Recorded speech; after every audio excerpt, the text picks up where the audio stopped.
The Joe Rogan Experience.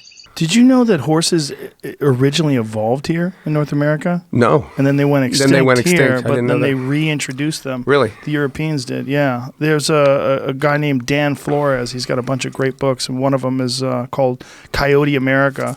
He's got another one. What is his other book about the various large land animals that went extinct here in North America? But that the wolf and a lot of the other ones. What is it? Serengeti. That's it. The Natural West also. Yeah.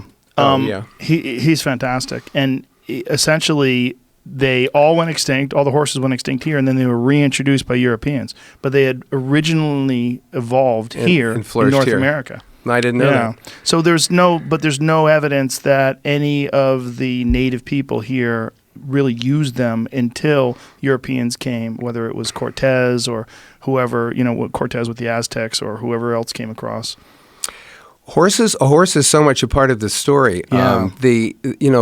So they come over with the Spanish. The Spanish are acutely aware of what is going to happen if the horse technology gets out, and they take great pains to not let it get out. They don't want to teach the Indians in Mexico or the Indians in North America how to use them. But inevitably, the technology does get out. And then there's a few moments. There's a great moment in time in 1680 in Santa Fe when there's a great Pueblo revolt and they kick the Spanish out and like tens of thousands of horses get out. It's the great horse dispersal. And these are the horses that come into the hands of these Plains tribes. So it was in the 1600s that their power and their dominance started to assert itself? Begins. So how did the Comanches figure out how to have all these horses and how valuable that was, where some of the other tribes just hadn't kind of caught on? No one knows, and it's interesting, no one knows that because it was only seen in flashes by the Spanish through their kind of northern outposts. No one exactly knows what it was, in the heart and soul of a Comanche that could do that better than anybody else. But and in fact, Comanches, by all descriptions of the time, were not, pre-horse anyway, graceful people. They were kind of short and kind of, bow-legged, and they weren't especially graceful, and they didn't look like perhaps you would think of the northern Sioux Indians of the Nickel. I mean, that kind of tall and, with the bone structure. That wasn't the Comanches.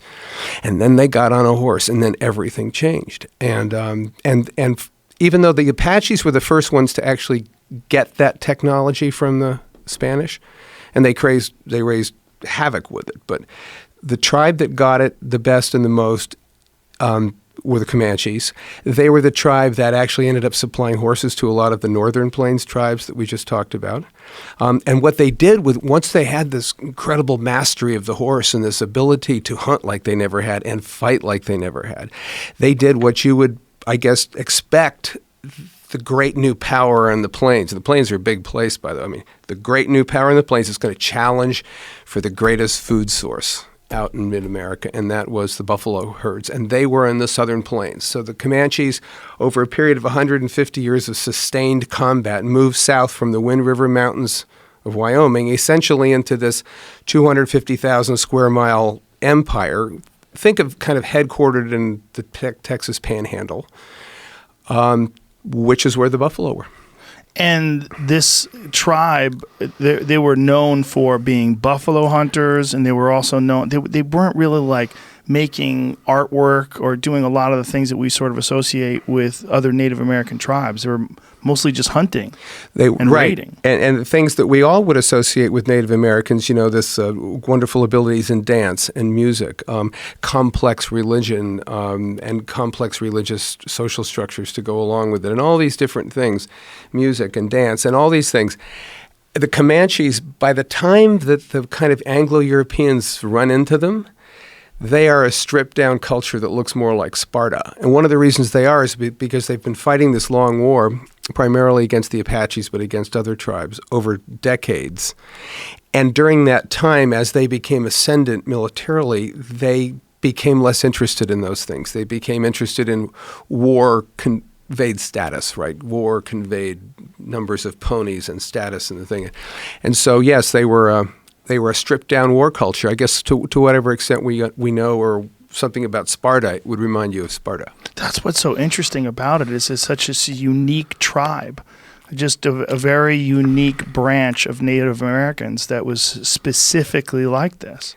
They made war and they conquered, and when you think about what they got themselves finally, it's about, I said 250,000 square miles. This probably doesn't mean anything, but think of West Texas, Western Oklahoma, Western Kansas, Eastern Colorado, and Eastern New Mexico. Gigantic chunks of that was theirs. And when you think also of the numbers of them that were there when say the Anglo-Europeans and the Americans came through in the 1830s, there was probably 25 or 30,000 of them out there, of which 5,000 or 6,000 warriors. Now, I don't know what 5,000 or 6,000 suggests to you, but it suggests to me like the third baseline at Yankee Stadium or something. It's not very many people,